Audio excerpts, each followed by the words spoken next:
Alright guys, what is going on? It's the roommates back with another episode. As always, we're your hosts Tyler and Josiah. What up? And it hasn't been too long since the last episode. But we have had a few things happen and come out. Josiah got to see Thunderbolts. I didn't. I was camping. But the reviews have been promising. And he said it was pretty good, so he's gonna talk about it for a little minute. I don't know. I thought it was pretty solid. Best one they have made in a minute. Vast majority of the actors that are like important people in that I like a whole lot. But I guess that's the case for most Marvel movies, honestly. Even the shittier ones, they have pretty good actors. Yeah. But story was solid. Thought it was a lot written a lot better than a lot of the recent ones have been. And we watched it in IMAX, which is what we watched Sinners in. And I'm really glad that they're like starting to make movies in IMAX again. Yeah. Because they've always had just like whatever the little like animal movies and stuff, but doing the action movies in it's pretty freaking sick. Yeah. But like, I guess this is cool that we can talk about it with me not seeing it, because I can ask you questions that people might be thinking. So I know that they were trying to keep Sentry under wraps for a minute, but he obviously got leaked and or not leaked, but they put him in the trailer, like one of the final trailers. But does it seem like they're setting him up to be like a big character going forward? I'm trying to think of how I can not spoil stuff. If you think it's better to I just think say he's pass, I think just he's say definitely pass. going to be I don't know how they're going to use him. They're definitely going to use him in the future for sure. Yes. Yeah. I think he'll play somewhat of a vital role, but yeah, I don't know. Because I know that in the comics he's like one of the he's stronger. Pretty strong. He's pretty strong. Stronger than like Thor and Captain Marvel and stuff. Yeah. And like in the movie he is. Yeah, there's a line in the movie where somebody's like, somebody's talking to him, and they're like, you're stronger than all of the Avengers put together. That's crazy. So, he's a pretty powerful man. What else? Dang it, there was another question I had. Oh yeah, did it seem like the movie was less like goofy? Yeah. And it was like more kind of like serious how they used to be? Yeah. Yeah, I mean, this... yeah, I mean, what's his face? David Harbour. Yeah. His character is just like a goofy dude. Like, Yeah, he I was like figured. that in his older one, in whatever the old movie with him was. Yeah. Yeah, I figured. But it's not like, but I didn't feel like it was like over the top, them just trying to make it a comedy instead of being a superhero movie. Yeah, I need to watch it. The one thing that is annoying is like it is Tuesday. It's been out for 4 days, 5 days, and like yesterday, they're like, it's actually called the New Avengers. Like, that's so dumb. Like, give people a minute to see it. Like, I would say at least give it until the next Friday. Yeah, I would agree. It's not that it necessarily diminishes, like, if the movie's good or not, but it just kind of feels like Marvel had, like, a good thing going for once after, like, a minute, and then they just kind of went and, like, shot themselves in the foot. Like, it just kind of feels stupid that they did that. Yeah. And it's like, for what? I don't understand them changing it. I just wouldn't change it. Ever. But, yeah, I mean, if you're going to, I guess, yeah, you should definitely wait. I don't know. Yeah, like, I don't... Like the asterisk could have just been, like, something that is elaborated on towards, like, the end of the movie. Like, Yeah. That's why the asterisk there is because they're actually the New Avengers or whatever. Yeah. Yeah, So, like in rebranding everything. the like So closing screen is, it says like Thunderbolts, and then it like shoot, and Avengers, like New Avengers. Like they could have just left it with that. They didn't have to like actually change the name. Yeah. So it just kind of felt unnecessary. I mean, I'm sure they were doing to like bring hype, but I feel like the movie was already getting like a decent amount of traction for what we've been used to. Definitely. So it was a little frustrating. I mean, not that like I'm not looking forward to still seeing it, but it definitely like made me care a little bit less for some reason. No, that's valid. I mean, I obviously saw it, but I probably would feel the same way. But a little bit.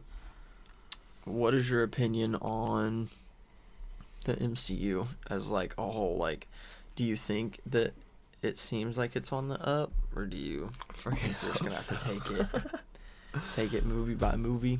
I think the Fantastic Four would be telling. Yeah.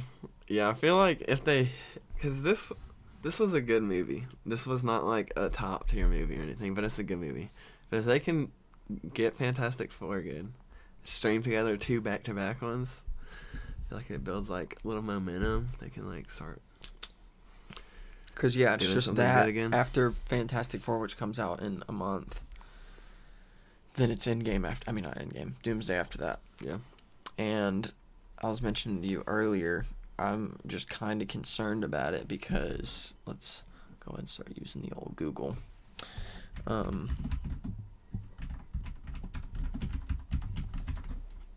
Let's see. Yeah. So they started filming Avengers Doomsday literally a week ago. 2 weeks ago. Filming is expected to last 6 months. And so timeline-wise, that puts them wrapping up filming like around Halloween, basically. And then they're saying that the movie is coming out on May 6th, 2026. Yeah, that's quick. That is a very tight timeline. Especially for, like, how big Marvel movies are, you know? Yeah. Like, I feel like if it's, like, something where you don't need hella special effects, then you could do that. But, like, with how much... Maybe they have, like, a plan in place to where they've, like, already planned out so much of it that they're just going to be, like, taking film as it's shot and going ahead and sending it into post. Yeah. Good. Having it, like, getting edited at the same time. Yeah. Double timing it.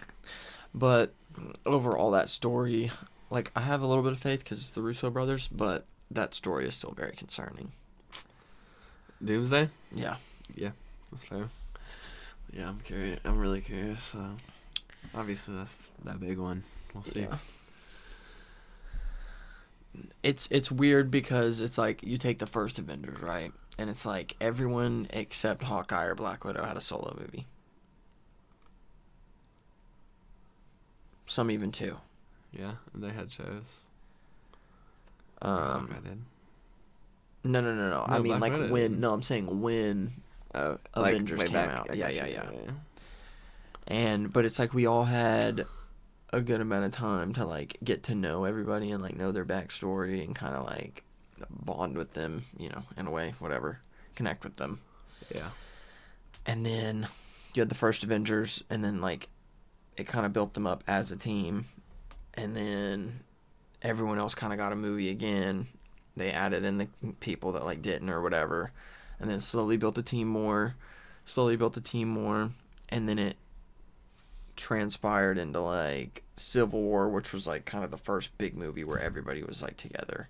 And then, obviously, Infinity War and Endgame. All that to say, I know I'm kind of getting long-winded here, but it's, like, the stakes are super high here because it's, like, they played out Thanos to be this crazy villain for, like, a decade. And then now we're dealing with people like Galactus and Doctor Doom, and I don't know if they're going to do something with Kang again.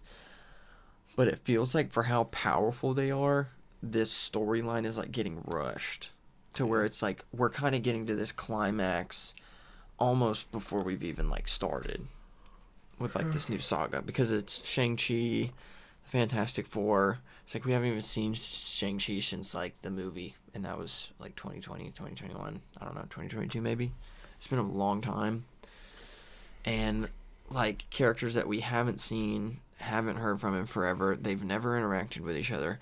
So it feels like a lot to put into a movie of, like, having these people meet for the first time, having them form the bond of working together as a team to take on like this insane threat. It just seems weird. Yeah. And like I don't know how they're gonna do it. Especially with like the casting video that they put out not that long ago, and like all the rumored leaks to where it's like they're bringing also the X-Men in. That it's like we have ties to them from the old movies, but it's like you haven't seen anything from them since then. They've not interacted with anybody, and then you got Deadpool coming in and interacting with people, and it's just a lot to put into one movie. Yeah, it's true. I don't know. It could. How much of Marvel's plan like post is how far is it planned out after that? What do you mean? After Doomsday. MCU timeline 2025. I think Multiverse Saga is just what it's called. But let's see, y'all. Oh, this is old.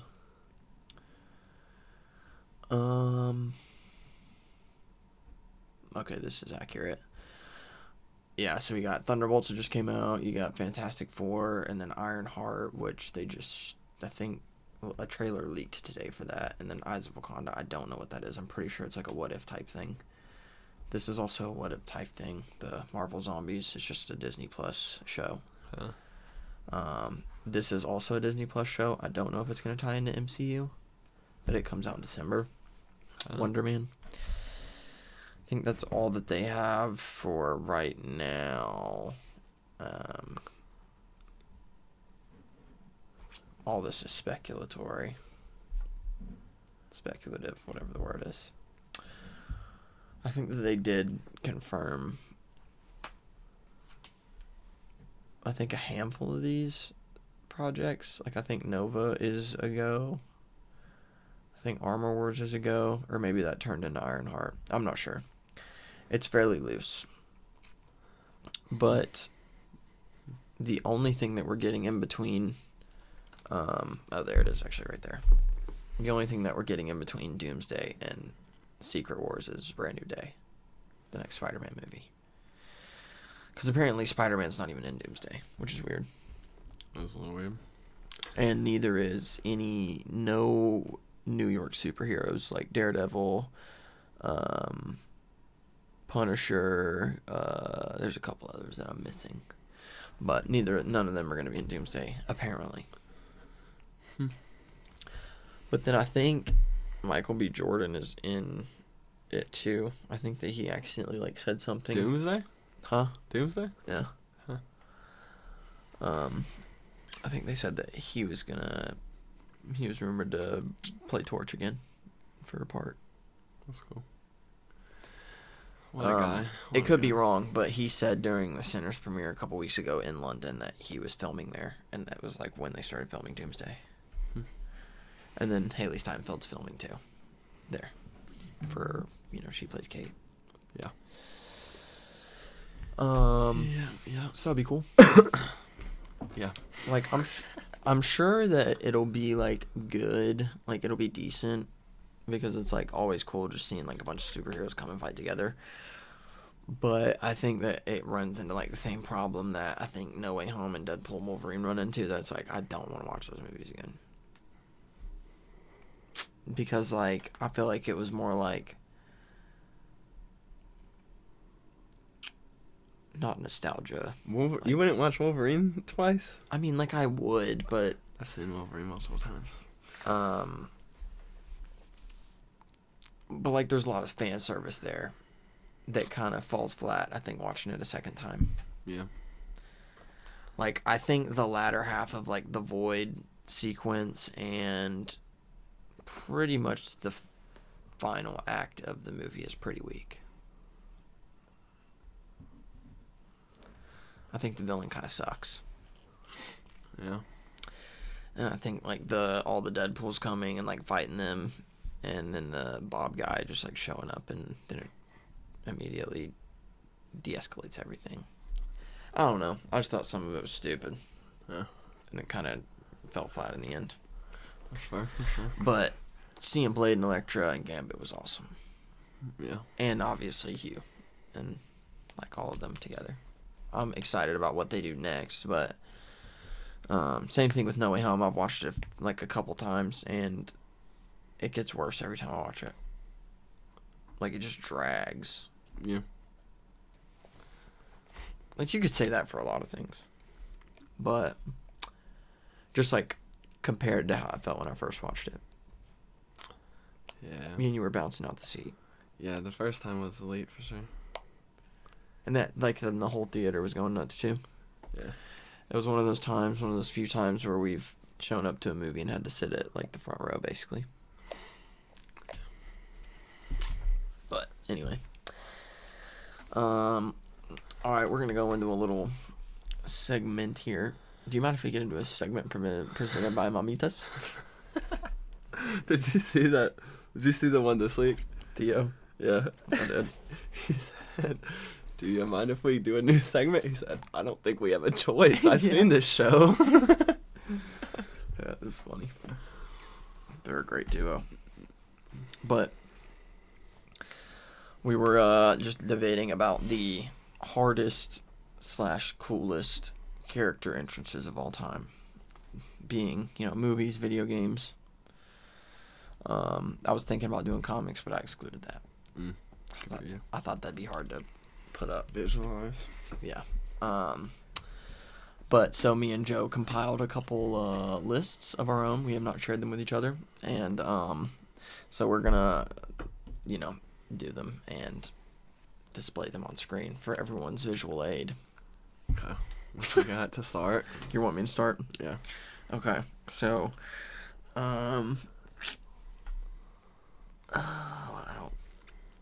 Okay, I'm gonna start with this one. Alright, so my number one is going to be during the second season of Naruto, whenever Rock Lee is fighting Gaara, and you haven't really seen what Rock Lee can do this time in the show before, but you just think like he's this little dork-ass kid, and he goes and starts giving his spiel, and these little things that he's worn around his ankles that you just think are like these boat floaters that are part of his attire are actually these weights that are just like insane. Before one of the most insane fights of all time Neither ninjutsu or commences. genjutsu is certainly a rarity. This is tough. Huh? But yeah, like that's the thing with this kid is he's human. Like most of the other ninjas in this, they're all human, but they have like inherent powers. You said that This was dude only is, as a like, last resort when the lives of completely very immortal. He had important to people train were to at get this stake. strong. That's right, I did. Totally cool. Totally dumb. So he just takes off like these little ass ankle weights. That is better. Now I will be able to move freely. Come on, you really think you'll be able to get through Gaara's defenses just by dropping a couple of pounds of weight? That's hard! Guy, you are too much.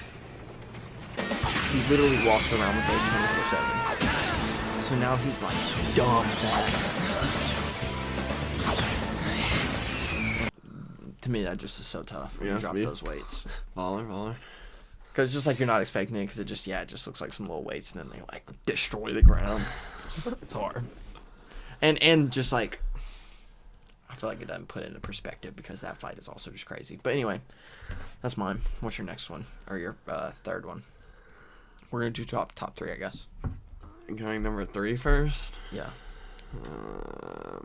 Save the best for last. I know, but I know my first two. My third one's not. I'll say it's like a half entrance because he was already there. But we're gonna go with Thor on the Biofrost. They'll pull it up. Thor Bifrost Bridge. Like from the first movie? Ragnarok. It's when he's getting beat by his sister, and he's up in the castle, and all of his homies about to die, and he like almost dies, goes and sees his father, and then comes back.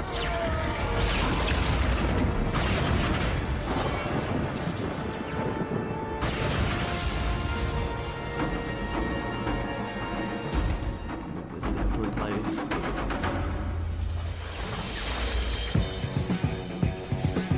That was tough. I've only seen this movie once. I honestly forgot about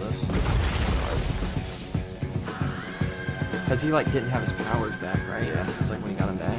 It was like he didn't have his hammer, and he just thought he was like useless without his hammer. And then he goes and like sees his dad in a vision, and his dad's like, "You're not the god of hammers, you're the god of thunder." And then he's like, "This is power." You know what's so unfortunate about this though? It's like immediately after this is the beginning of Infinity War where they all just put their lives. That's true.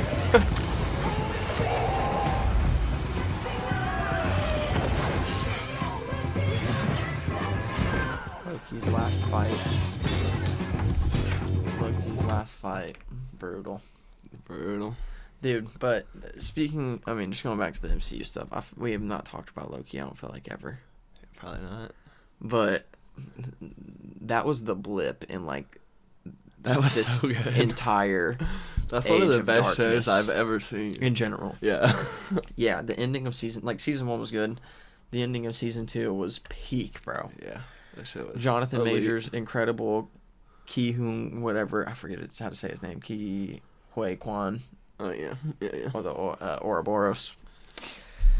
Everyone just did their thing. Even Elsie, is that her name? I think the Lady Loki or whatever. Oh, yes.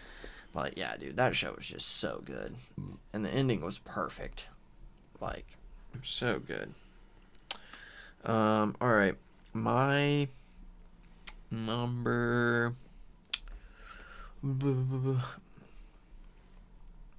Yeah, I'm gonna go the unconventional route. My number 2 is going to be that didn't work. The Sinister Six entrance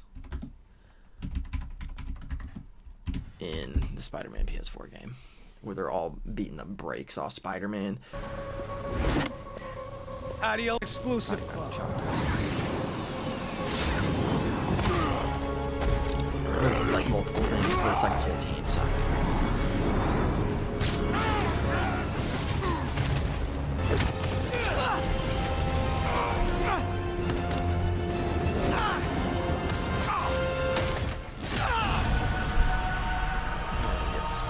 It's really like the Doc Ock entrance is like the main point of me bringing this up.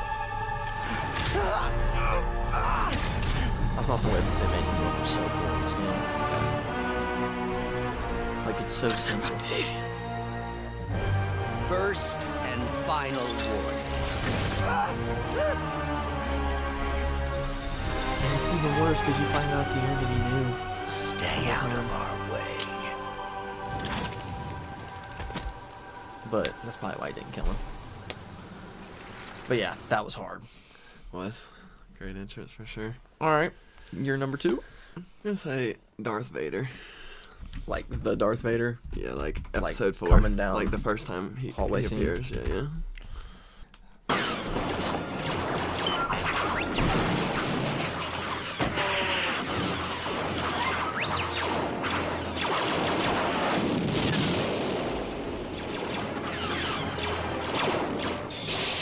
Aubrey to watch This, these, bro. you just hear the lightsaber and then hear him breathing.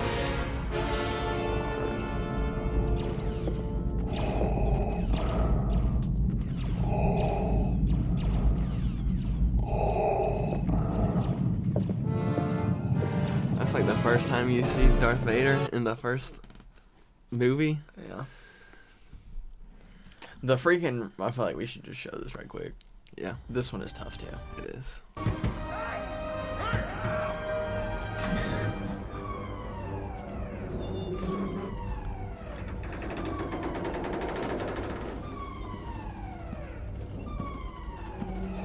Come on, you're edging me. That's so hard!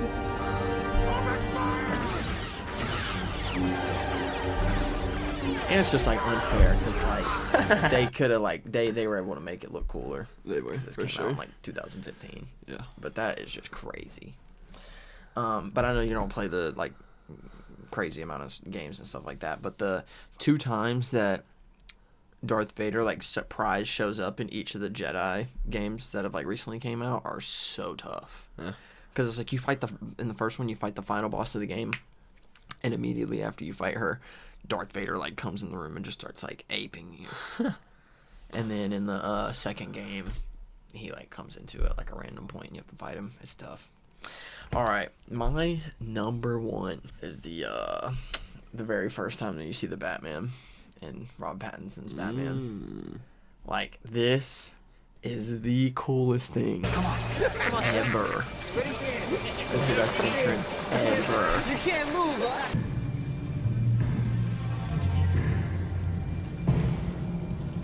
Dude, these video qualities are dog. That's 4K. It's not. Yes, like Eclipse HD.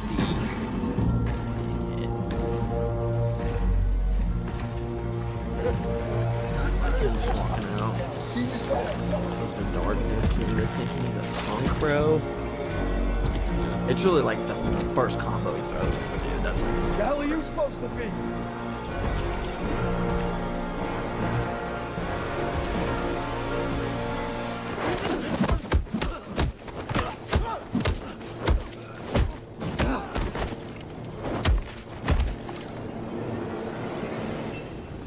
I'm vengeance. Oh, it's perfect. That shit is crazy. That's crazy, bro. He like backfist him like 8 times. Anyway, that's like, yeah, that's the best in my opinion. In my opinion, the best is in the same world. The Joker's entrance. Heath Ledger, though. Yeah, Obviously. It's really a full scene because it's just the entrance to the movie. right. But it's like a 3-minute scene or Where he whatever. puts the bomb in his mouth, the grenade in the dude's mouth, yeah. and like pulls off the mask. Just the whole like bank robbery. This is a really trying to use him, bro. Yeah, I did. You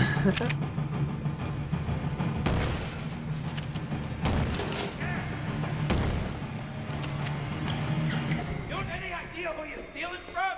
You and your friends are dead! He's out, right?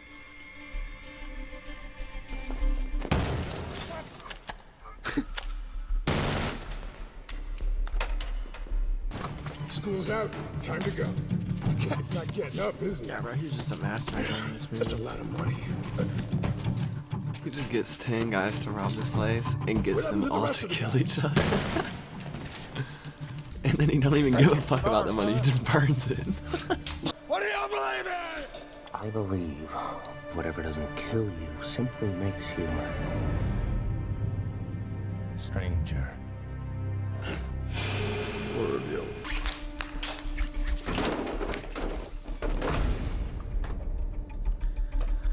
Driving off. Man, it's crazy.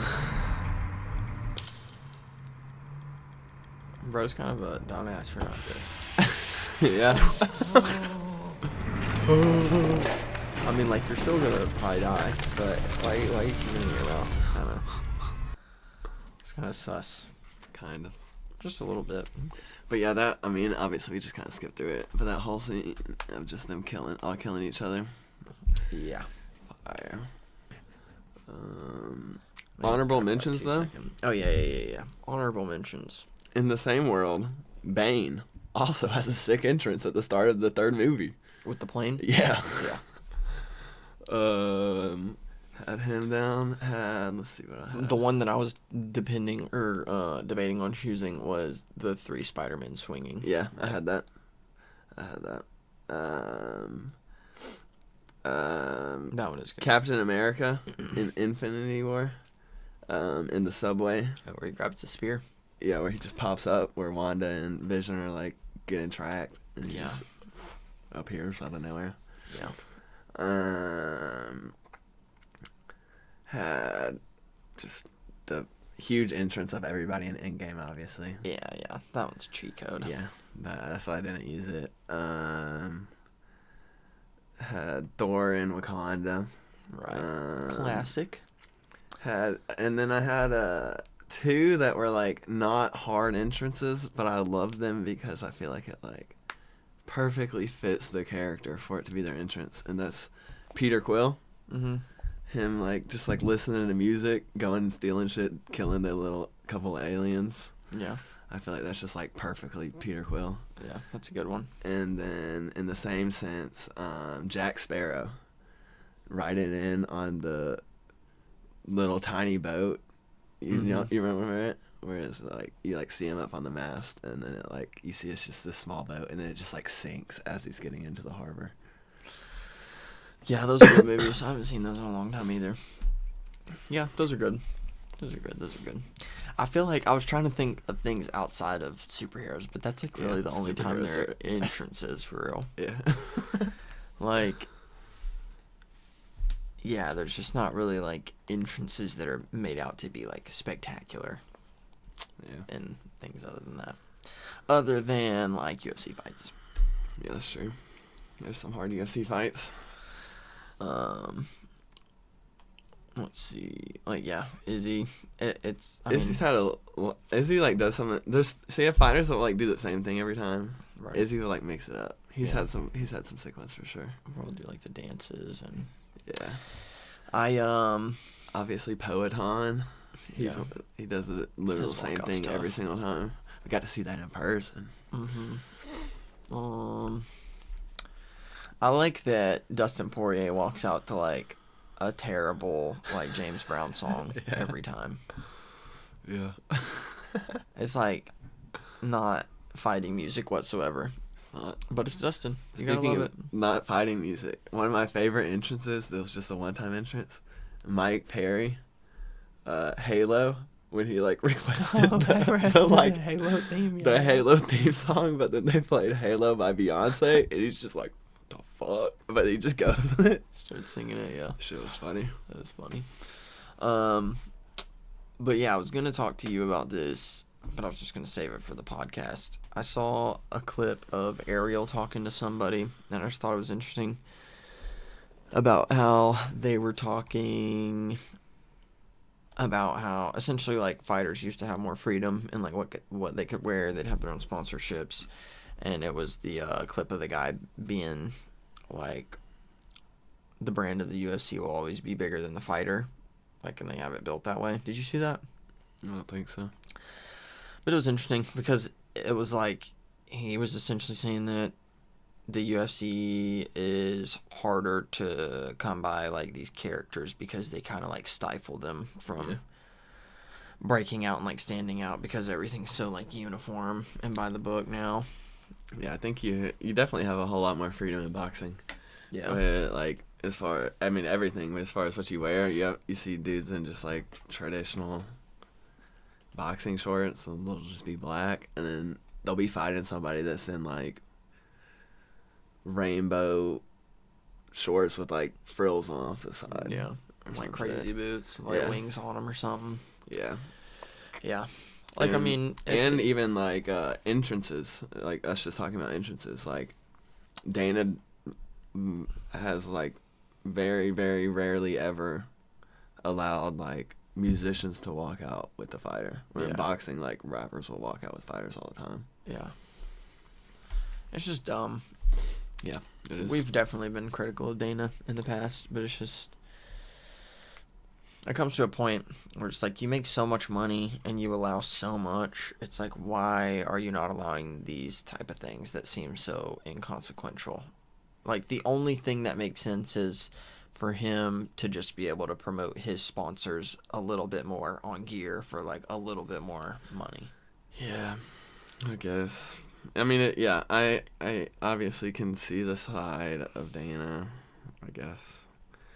But, like, they're making so much money. Like, them losing That's what I'm saying. the Venom deal, for instance, or Crypto.com, that the fighters have to walk out in every single time. Like, let them get their own sponsors, for sure. But, yeah, now they have, like, the Bud Light sponsor, and that's, like, their biggest one, I think. Yeah. Maybe besides Monster. I don't know. Maybe it is bigger now. But, yeah, it's like you couldn't say that it's because... of you're worried about like brand risk or anything from like certain sponsors. It's like, yeah, then I don't care. yeah, like you could never make that defense. So it's just like, what is it if it isn't money? Yeah, it's pretty stupid. And I think it's fair because not that there aren't superstars, because it's like their personalities that transcend that, but I think it would be easier to stand out more. And I just think that, for me at least, UFC is kind of boring right now. I think it's in a weird spot. Yeah. I mean, it is for sure. Where it's like a lot of the people that we've been watching for the last 5 years are like kind of towards the end of their career. It's like you're kind of finding the new guys. Yeah. I don't really like any of the champions. I think the style of how things are going are kind of getting boring and stale. And I think that they really need to redo scoring before too long. It's just like, what are you waiting for? Like, are you just completely sold on keeping the same scoring system for like the eternity? They've changed it multiple times, but the problem is like it's always so like what's the word I'm looking for? Nuanced, I guess. Where it's not like it's not like like it is a set rule set, but it's not like one punch equals this many points. No, I get that, but you could say that I think that me and you both could agree that if you look at a scorecard, and me and you look at a scorecard, and fighter A has no takedowns, has, let's say, 80 out of 120 strikes landed, and has 12 seconds of control time. Fighter B has 3 takedowns, has 12 out of 40 strikes landed, and has 3 minutes of control time. I would think that most judges are going to automatically look at that scorecard and go with the fighter that had more control time. Yeah, I mean, I don't know. So they've like fairly recently they changed it to where the main criteria is supposed to be damage. But like I was saying, it's hard. It's like hard to exactly. Like based on that scorecard though, like we didn't actually see that fight. This hypothetical fight that I'm making up, but like you would think just based off that scorecard, like judges would go for fighter B. Yeah, I mean, but it's like you didn't see this fight. You don't know how much damage, person took with those strikes landed. You don't know how much damage person did on the ground. Yeah. And it's just like, yeah, there's not a way to score punches necessarily, but why is it that always one takedown outscores like essentially a ton of punches unless it's super blatant and you open a cut or you get a knockdown? I think it's... I don't know. I think it just it's so like up in the air. UFC scoring is the biggest problem they have. But like, I think you have... Yeah, I think they just need to have a more clear rule set and change... Yeah, I mean, obviously, like, throwing punches should be better than just holding somebody up against the fence or something. Yeah. But, like, yeah, I don't know. I'm not saying that the scoring system needs to be reworked because it works 90% of the time. No, but I think, okay, maybe not the scoring system needs to be reworked. I think judges need to be held accountable is what probably would be the easiest way to fix stuff. Because if you could... judges don't do interviews or whatever. If judges did interviews, then I think it'd be way easier to hold people accountable because you could be like, okay, whatever, this hypothetical scorecards that I've seen happen will be like 30-27, 30-27 for fighter A, and then the third judge will have it 29-28 for fighter B. Like how, like maybe you get around different or something, but like there shouldn't be these huge jumps. Mm-hmm. And I think if you communicate, like if media is allowed to put judges on blast, like, or even just interview them, be like, why did you score it this way? Because there's no communication between the judges and anybody. So like, I can sit here and be like, clearly this dude won this card or this fight, and the judge sees it differently, and I have no idea why the judge saw it that way. Yeah. Like even if they were just like, I think they should change some stuff, but even if it was just like, open line of communication. I think it would help people understand outcomes better, because you can see, like, hear from the judges what they're actually like trying to look at. Sure. You know what I'm saying? And I think that it does work most of the time. I think that it comes into question whenever, I mean, you do have the one-offs where it's like a judge just, like, blows everyone's mind with just how asinine their score is. But most of the time it's with fighters that are mainly wrestling heavy going against fighters that are mainly striking heavy. And the striker will land punches, arguably do more damage physically to these people, to this fighter, with like the less amount of punches. Like, it's not a substantial amount, but then that fighter that they're going against will just take them down and hold them on the ground and not do anything but hold them on the ground. Doesn't work for a finish, doesn't sit there and try and strike for real. Like, it's just very inactive on the ground, and will just basically just like weight transfer their way to a victory. And it's just like, it's so boring. And I feel like I felt that way about Islam. I mean, he's definitely made me change my mind, because he's gotten like some nice stand-up work done, and he's like looked for finishes on the ground. But like Bilal, for example, Bilal's like the prime example of this. Yeah, definitely. Like, his stat line is insane. Like, he's never knocked anyone down in a single fight in his whole UFC career. That clip of TJ talking about him. Did you see that? Probably. I fucking hate TJ, but I was dying. But he was like, he said how many minutes. Oh, he's yeah, fought. yeah. It was like, I don't know. It was like 4 hours. Yeah, 4+ hours, and he's never got a single knockdown. Yeah. Like, that's insane, dude. Yeah, he sucks. But he just rides people to a victory. Like, he's not good. He doesn't get active. He's not looking for a finish. Like, he just rides his way to a decision because he knows he can win with control time. It's like control time is like the end-all be-all. It should be, like you said, it should be more nuanced in the fact that it's like, okay, he did have a lot of control time. Like, we can objectively look at that. But you're just taking it at face value, this control time situation, whenever in reality he didn't do anything. Yeah. Like, and I'm not saying, like, also, I'm not saying that, like, the other fighters should just get, like, a clear cut. Like, at the same time, like, skill issue, get up.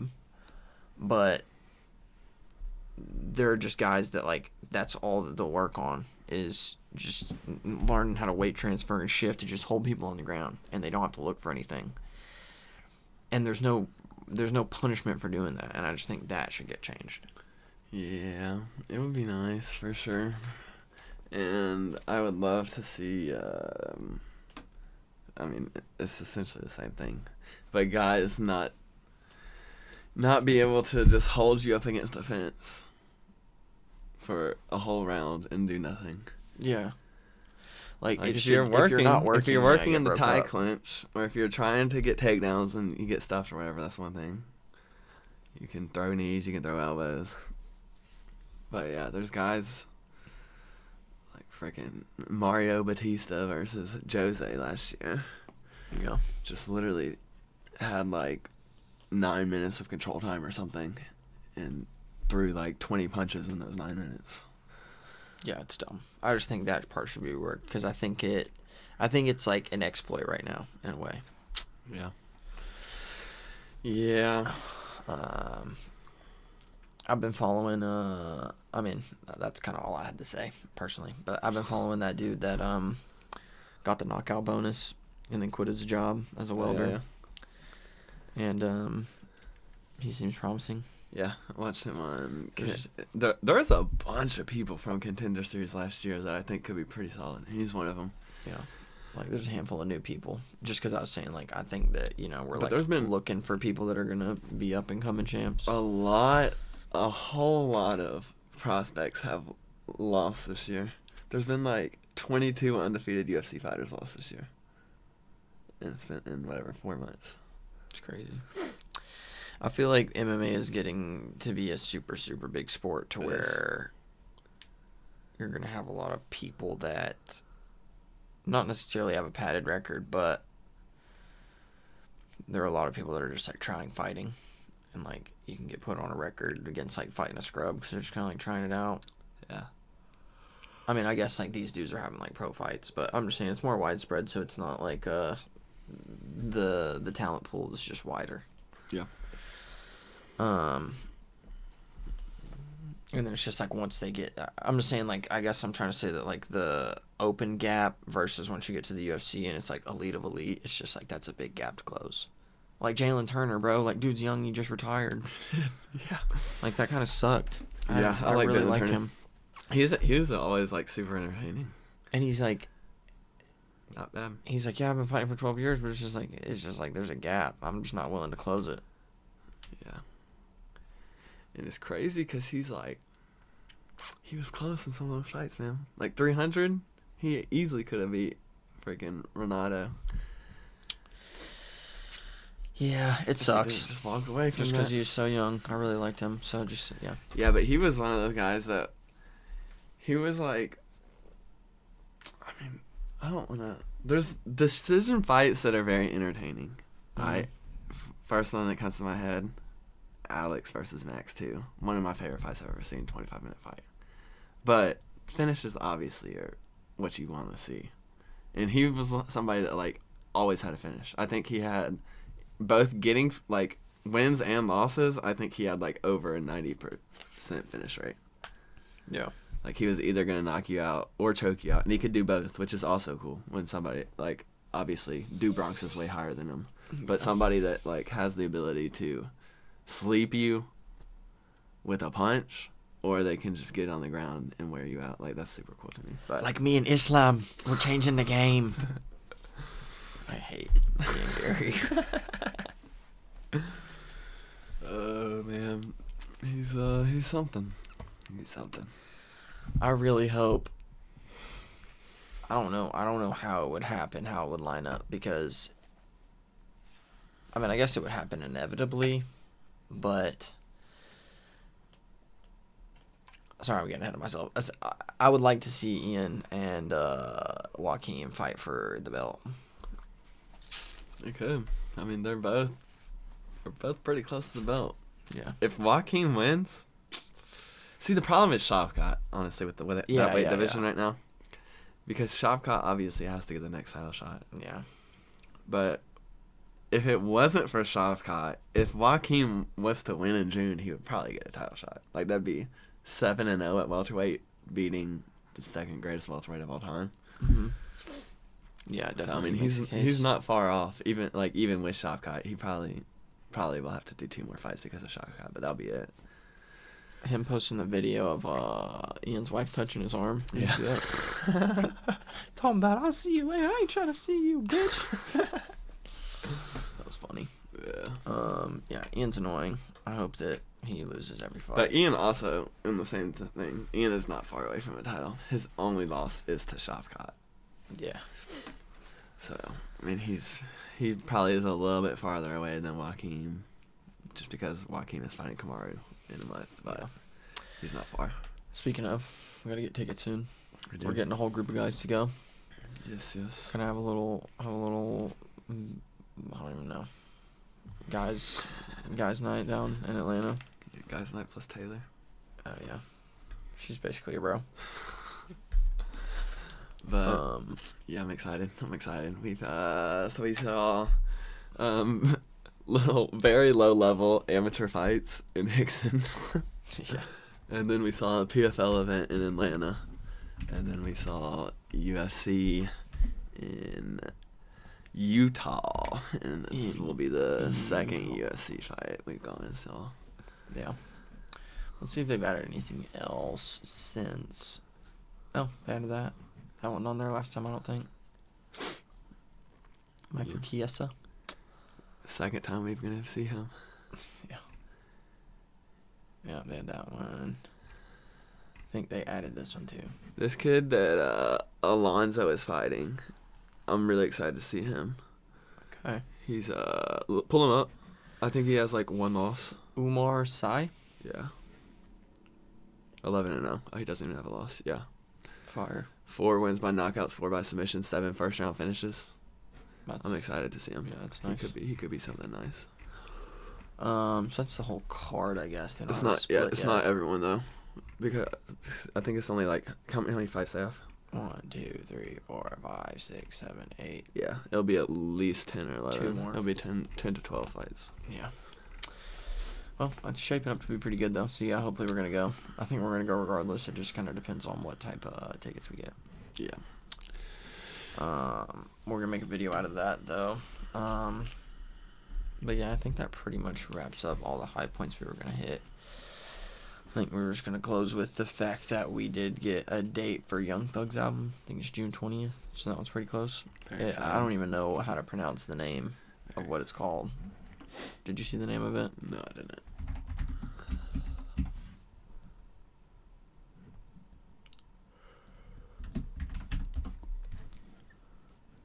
That. Ooey Scooty? May 9th? Wait, no. I thought it said June. Is it this weekend? No way. This was just like as of like today. I think. Remember like last week we looked this up that wasn't here? I don't know. I mean, it says May. Nah. Hold on.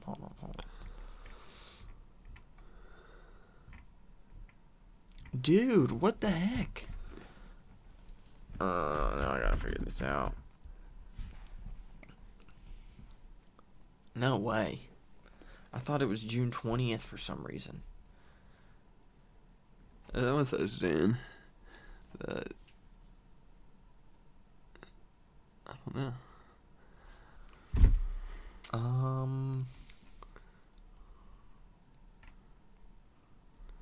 have to pull up Twitter, see what they're saying. I saw on Instagram that it said June, but I don't know. Nonetheless, but then Jack Boys also, or Travis announced Jack Boys 2, which is like one of the best albums, bro. Jack Boys. And that was like a surprise drop. Yeah. Yeah, I'm excited for that. I was hoping he was going to surprise drop it, but we're probably going to live stream listening to both of those if we can make it happen. Yeah. For the first time. Yeah. So, definitely looking forward to that. I think me and Joe are also throwing up some ideas about maybe doing like some gaming videos of us like 1v1ing or playing something together and streaming it or putting it on YouTube, something. But, yeah, I think that pretty much does it. Yeah. Alright, well, appreciate y'all tuning in this one. Just be on the lookout for that UFC video, because we're going to try and make that one a production. But anyway, we'll catch y'all in the next week. See ya. Peace out. Peace.